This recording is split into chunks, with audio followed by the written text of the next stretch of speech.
Hello friends, welcome to my YouTube channel. ಹೇಗಿದ್ದೀರಾ ಎಲ್ಲರೂ? ಇವತ್ತಿನ ವಿಡಿಯೋದಲ್ಲಿ ನಾನು ಮತ್ತಿ ಮೀನು ಅಥವಾ ಬೂತಾಯಿ ಮೀನು ಅಂತ ಹೇಳ್ತಾರಲ್ಲ, ಅದರ ಫ್ರೈಡ್ ರೆಸಿಪಿ ತೋರಿಸ್ತಾ ಇದ್ದೀನಿ. ತುಂಬ ರುಚಿಯಾಗಿರುತ್ತೆ ಇದರ ಫ್ರೈ.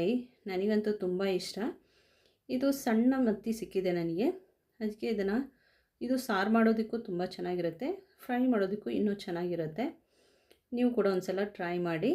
ಬನ್ನಿ ಇದನ್ನು ಹೇಗೆ ಮಾಡೋದು ಅಂತ ನೋಡೋಣ. ಇಲ್ಲಿ ನಾನು ಅರ್ಧ ಕೆ ಜಿಯಷ್ಟು ಮತ್ತಿ ಮೀನು ತಗೊಂಡಿದ್ದೀನಿ. ಇದು ಚೆನ್ನಾಗಿ ಕ್ಲೀನ್ ಮಾಡಿ ವಾಶ್ ಮಾಡಿ ಇಟ್ಟಿದ್ದೀನಿ. ಇದಕ್ಕೆ ಡೈರೆಕ್ಟಾಗಿ ಮಸಾಲೆಗಳನ್ನು ಹಾಕೋಣ. ಮೊದಲಿಗೆ ನಾನಿಲ್ಲಿ ಅರಿಶಿಣ ಪುಡಿ ಹಾಕ್ತಾಯಿದ್ದೀನಿ, ಒಂದು 1/4 ಟೀ ಸ್ಪೂನಷ್ಟು. ರುಚಿಗೆ ತಕ್ಕಷ್ಟು ಉಪ್ಪು. ಇವಾಗ ಇದಕ್ಕೆ ಖಾರದ ಪುಡಿ ಹಾಕ್ತಾಯಿದ್ದೀನಿ, 3 ಟೀ ಸ್ಪೂನಷ್ಟು ಹಾಕ್ಕೊಂಡಿದ್ದೀನಿ ನಾನು. ಹಾಗೆ ನಿಂಬೆಹಣ್ಣಿನ ರಸ ಹಾಕ್ಕೋತಾ ಇದ್ದೀನಿ. ನಿಂಬೆಹಣ್ಣಿನ ರಸದ ಬದಲು ಹುಣಸೆಹಣ್ಣಿನ ರಸ ಬೇಕಾದರೆ ಸೇರಿಸ್ಕೋಬೋದು. ನಾನಿಲ್ಲಿ ಒಂದು ನಿಂಬೆಹಣ್ಣನ್ನು ಸೇರಿಸ್ಕೊಂಡಿದ್ದೀನಿ.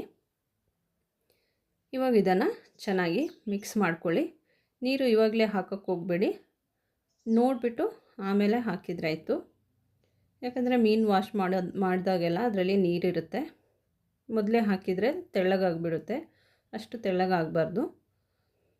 ಈ ರೀತಿ ಇದನ್ನು ಚೆನ್ನಾಗಿ ಮಿಕ್ಸ್ ಮಾಡಿ ಮಸಾಲೆ ಎಲ್ಲ ಅದರ ಹೊಟ್ಟೆ ಭಾಗಕ್ಕೆಲ್ಲ ಮಸಾಲೆನ ಉಜ್ಜಿ ಕೊಡಬೇಕು. ಈಗ ಇದಕ್ಕೆ ನಾನು 2 ಟೀ ಸ್ಪೂನ್ ಅಷ್ಟೇ ನೀರನ್ನು ಹಾಕ್ಕೊಂಡಿದ್ದೀನಿ. ಹಾಕಿ ಚೆನ್ನಾಗಿ ಒಂದು ಸಲ ಈ ರೀತಿ ಮಿಕ್ಸ್ ಮಾಡಿ ಇಟ್ಟಿದ್ದೀನಿ. ಯಾವುದೇ ಮೀನಾಗಲಿ ಅದನ್ನು ಸ್ವಲ್ಪ ಹೊತ್ತು ಮ್ಯಾರಿನೇಟ್ ಮಾಡಿದರೆ ಚೆನ್ನಾಗಾಗುತ್ತೆ. ನಾನು ಇದನ್ನು 1 ಗಂಟೆ ಅಷ್ಟಾದರೂ ಮ್ಯಾರಿನೇಟ್ ಮಾಡ್ತಾಯಿದ್ದೀನಿ. ನೋಡಿ, ಈಗ ಇದು ಮಿಕ್ಸ್ ಮಾಡಿ ಇಟ್ಟಿದ್ದೀನಿ. ಇದನ್ನು ಹೀಗೆ ಮ್ಯಾರಿನೇಟ್ ಮಾಡಬೇಕು. ಈಗ ನಾನು 1 ಅವರ್ ನಂತರ ಇದನ್ನು ಫ್ರೈ ಮಾಡ್ತಾಯಿದ್ದೀನಿ. ಕೊಬ್ಬರಿ ಎಣ್ಣೆ ಹಾಕಿದರೆ ಚೆನ್ನಾಗಾಗುತ್ತೆ. ನಾನಿಲ್ಲಿ ಫ್ಲೇವರ್ಲೆಸ್ ಆಯಿಲ್, ಸನ್ಫ್ಲವರ್ ಆಯಿಲ್ ಹಾಕ್ಕೊಂಡಿದ್ದೀನಿ. ಯಾವ್ದು ಬೇಕಾದರೂ ಹಾಕ್ಕೋಬೋದು. ಎಣ್ಣೆ ಬಿಸಿ ಆಗ್ತಿದ್ದಂಗೆ ಇದನ್ನು ಹಾಕ್ಕೊಳ್ತಾ ಇದ್ದೀನಿ. ಒಂದೊಂದಾಗಿ ಈ ರೀತಿ ಇಡ್ತಾಯಿದ್ದೀನಿ. ಈ ರೀತಿ ಸೆಂಟರ್ಗೆ ಹಾಕಿ ಫ್ರೈ ಮಾಡ್ಕೊಳ್ಳಿ. ಸೈಡಲ್ಲಿ ಅಷ್ಟು ಚೆನ್ನಾಗಿ ಬೇಯೋದಿಲ್ಲ, ಯಾಕೆಂದರೆ ನಾವು ಇದನ್ನು ಮೀಡಿಯಮ್ ಟು ಲೋ ಫ್ಲೇಮಲ್ಲಿಟ್ಟು ಫ್ರೈ ಮಾಡ್ಕೊಳ್ತಾ ಇರೋದು. ಹೈ ಫ್ಲೇಮಲ್ಲಿಟ್ಟರೆ ಬೇಗ ಸೀದೋಗ್ತದೆ, ಆದರೆ ಒಳಗಡೆ ಅಷ್ಟು ಚೆನ್ನಾಗಿ ಬೇಯೋದಿಲ್ಲ.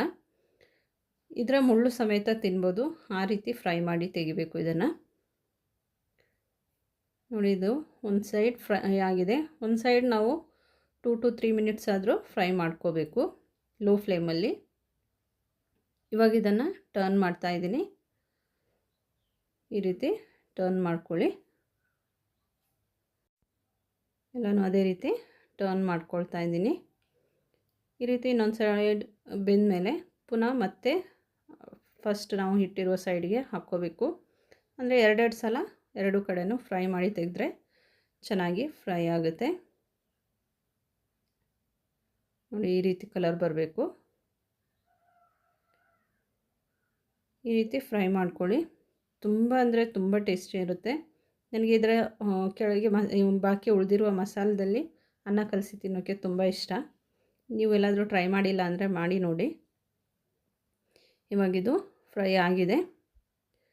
ತುಂಬಾ ರುಚಿಯಾಗಿರುವಂಥ ಬೂತಾಯಿ ಅಥವಾ ಮತ್ತಿ ಮೀನು ಫ್ರೈ ರೆಡಿಯಾಗಿದೆ. ನೀವು ಕೂಡ ಒಂದು ಸಲ ಇದನ್ನು ಟ್ರೈ ಮಾಡಿ. ವಿಡಿಯೋ ಇಷ್ಟ ಆದರೆ ಲೈಕ್, ಶೇರ್, ಕಮೆಂಟ್ ಮಾಡಿ. ಹಾಗೆ ಇದುವರೆಗೆ ನನ್ನ ಚಾನಲ್ ಸಬ್ಸ್ಕ್ರೈಬ್ ಮಾಡದೆ ನೋಡ್ತಾ ಇದ್ದರೆ ಸಬ್ಸ್ಕ್ರೈಬ್ ಮಾಡಿ, ನನಗೆ ಸಪೋರ್ಟ್ ಮಾಡಿ. Thank you for watching.